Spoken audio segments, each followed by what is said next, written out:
Turkey will have a runoff election on May 28 after longtime leader President Erdogan was forced into a second round with only a narrow lead over his rival Kılıçdaroğlu. Neither candidate achieved the required 50% to take the presidency outright after 100% of ballot boxes were opened, according to the Turkish Supreme Election Council.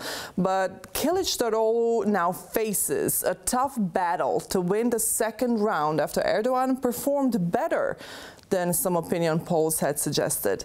I'm welcoming Professor Mustafa Akyol from Washington, D.C. to the program. Professor, welcome to N1 and thank you for joining. Thank you for having me. It's a pleasure. It's a pleasure. It's an honor to have you. All right, let's take it from the top. First of all, the electorate will turn to a second round of voting that could extend Erdogan's 20-year grip on power or set the stage for a change in a political direction. How do you perceive the elections that happened in Turkey and everything that has happened in the past couple of days? And what is there to be really expected after the second turn? Well, there was a expectation or hope that things would change in Turkey. The opposition was more united than before. And we know that the Turkish economy has been going down with the decline, the dramatic decline in the value of the lira and the growing economic discontent in the country. But it turned out that there has been only a very small increase in the votes of President Erdogan. Yes, there will be a second round, but it seems that he will get the second round too without much trouble. He needs to get just a little bit more of what he got. There are some objections from the opposition that will be cleared out in the next few days. So I think it seems that after being 21 years in power, Erdogan will add 5 more years to that, which will be 26 years in power, which is much longer than anybody else in Turkish history, including Atatürk, the very founder of the country. This is, I mean, a success story for Erdogan for sure. If you ask me, it's a story which began better, but turned growingly not so good. In his early years, President Erdogan accomplished important reforms.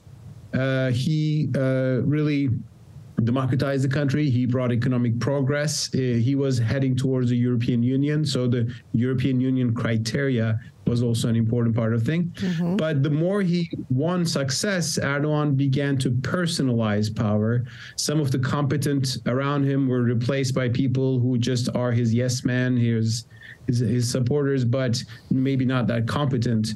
He began to control the media. He began to control the judiciary. He turned growingly authoritarian. But apparently half of Turkish society doesn't have a problem with that, so they supported him. But the other half is pretty anxious and nervous about what's happening in the country. And I would hope to see a country where no matter what happens in the elections, people feel more optimistic about the future and about their place in the nation, which is not exactly what's happening today. Professor, do you think that the current President Erdogan, should be worried about not achieving the 50% that are needed to become president again, to get that 5-year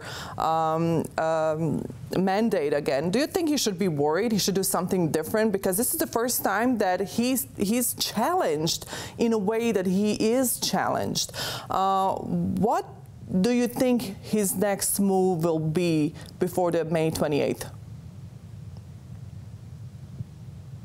I think he would not be too worried. I mean, I see him and his supporters pretty confident about winning the next round as well. One key figure here is the third candidate, Sinan Ogan, which got 5% of the votes. Where his base will go, that's a good question. But it's possible that they can allure Sinan Ogan to their side.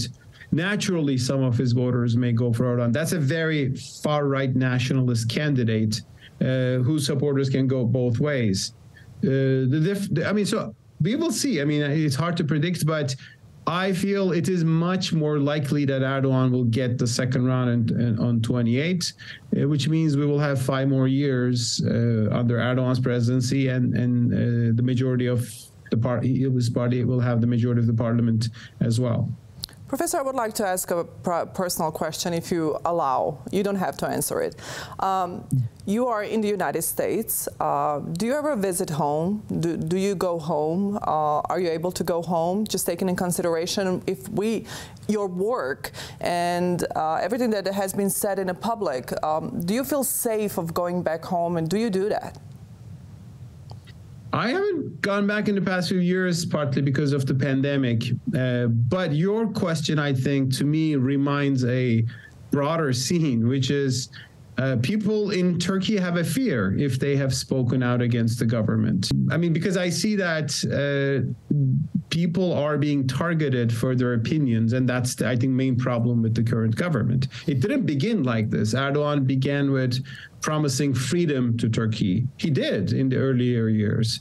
Journalists could speak more freely on sensitive issues, from the Kurdish issue, from what happened to Armenians, from any issue. But then it turned into growingly authoritarian. And to give you a number, more than 160,000 people have been prosecuted for insulting the president. I don't think insulting anybody is good, but that shouldn't be a crime, especially for someone who is in power. I mean, strong criticism should not be a crime. But so many people have been detained. Journalists are worried about that, or either losing their jobs if they are critical of the president, which happened to many people because many major newspapers in Turkey changed hands. They were sold by the previous owners, and the people who bought them, the new bosses of the newspapers, turned out to be good friends of the president, and they replace anybody who's critical of the president, which is Erdogan. When you can't have that free spirit, free discussion, wrongs cannot be corrected. And that's unfortunately the problem in the later years of the government. And it affects everyone's life. I want to turn to one of your tweets today and in the night of the elections. This is a culture war. People vote based on who they are. And the difference between most Turks in Europe versus in the United States is cultural backgrounds. Let's elaborate this. Well, I mean, what I said is a well-known observation. Most Turkish people in Europe, that is especially Germany, Holland, are the descendants of people who went to Europe as manual laborers, Gastarbeiter, as Germans called them in the 1960s and 70s. And they came from more conservative parts of Turkey, from small towns of Anatolia, even rural villages in Anatolia. And they went there with traditional conservative values. That is one segment of Turkish society. And that segment of Turkish society was looked down upon by Turkey's secular ruling class in the 20th century. I was very critical of that. Turkey had this intolerant secularism which banned wearing a hijab, headscarf, and going to the campus. That was very wrong. So that's one social camp who had a problem with this. The other social camp is people who are from the more urban cities, from coastal areas, and you see this distinction very clearly these days between who votes for Erdogan, who votes for the opposition. They're more secular in their lifestyle and orientation. The Turks in the United States are mostly from that camp, from the more people with the more secular urban background. So that's why, wow, these voting patterns come. You see, there's a map in Turkey today. In the Aegean coast goes for the opposition. All the mainland goes for AKP, Erdogan's party. And then there's a southeastern part that goes mostly for the Kurdish party, which shows us that voting has become in Turkey. It was always like that, but it became even more so, very much culture and identity based.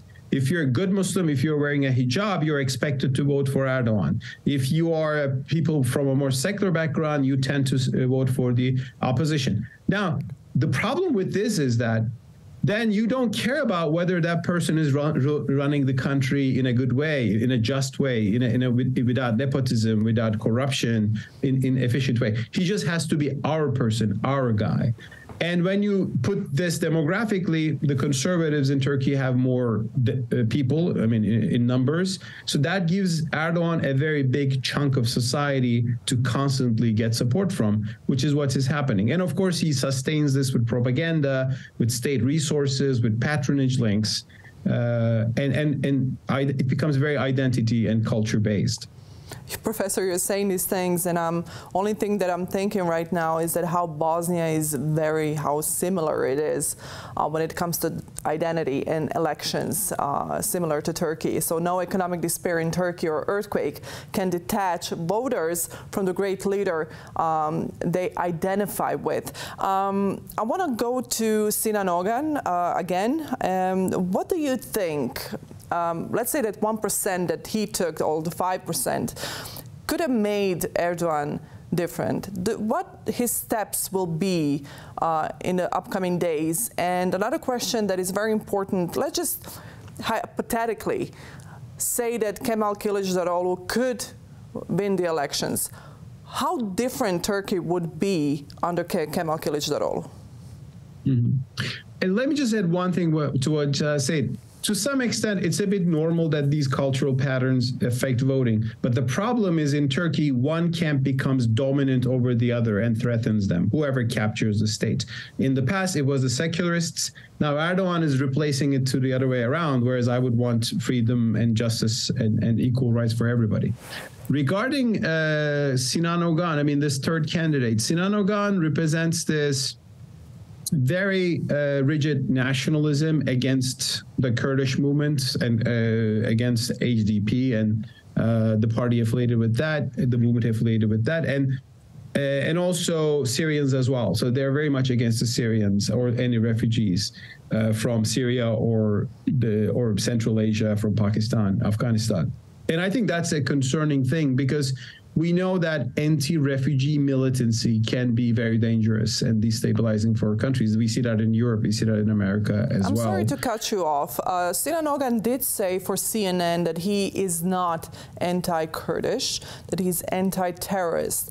But putting in the same sentence, Kurdish and terrorist, does that tell us something when it comes to his policies? Well, I mean, that's fine that he said that, and Turkish nationals will not say that, yes, they are anti-Kurdish. That's fine. But he is against any concession on Kurdish rights. Can people speak freely, speak their language as Kurds, and can that be used in public spaces, for example?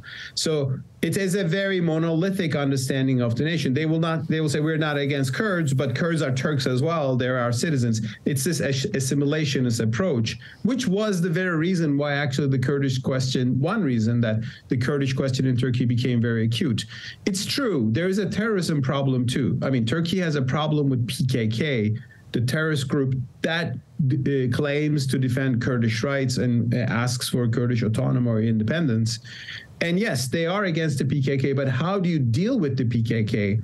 Actually, Erdogan himself was at some point considering having some peace negotiations, and I think that was the right thing to do. Because there's no other way to solve this problem. But there's also a very hawkish approach. We will just finish off the terrorists by bombing them, by using military means, security means. And that is the approach that staunch nationalists support, which would be the case with Sinan Ogan or MHP, that is the party that is in coalition with President Erdogan now. All right, let's go back to the question, hypothetically, what if Kemal Kılıçdaroğlu wins the election? How different Turkey would be in the upcoming 5 years? Can he really turn around everything that Erdogan has built in the past 20 years? We will see that in about 10 days. I would like to give him a chance. I think the bigger chance is that Erdogan wins. So I think Kılıçdaroğlu's chances are not too big right now. Now, but I can tell you what would have happened. One thing I personally liked about Kılıçdaroğlu is that he's not a very charismatic figure. So compared to Erdogan, Erdogan is the master of politics. He makes people excited and moved, and Kılıçdaroğlu was less so. In my view, the good thing about Kılıçdaroğlu is that as someone coming from CHP, this very secular party, he said, we've made mistakes. It was a mistake to ban the headscarf. We embrace all our citizens. He welcomed some conservative people to his party. He made a political alliance with parties with conservative identities, clearly Saadet Partisi. That's a very Islamic party in Turkey. Saadet Partisi and Kılıçdaroğlu became allies, and two other parties from AKP side, party of Ahmet Davutoğlu, Ali Babacan. These are AKP ministers, prime ministers.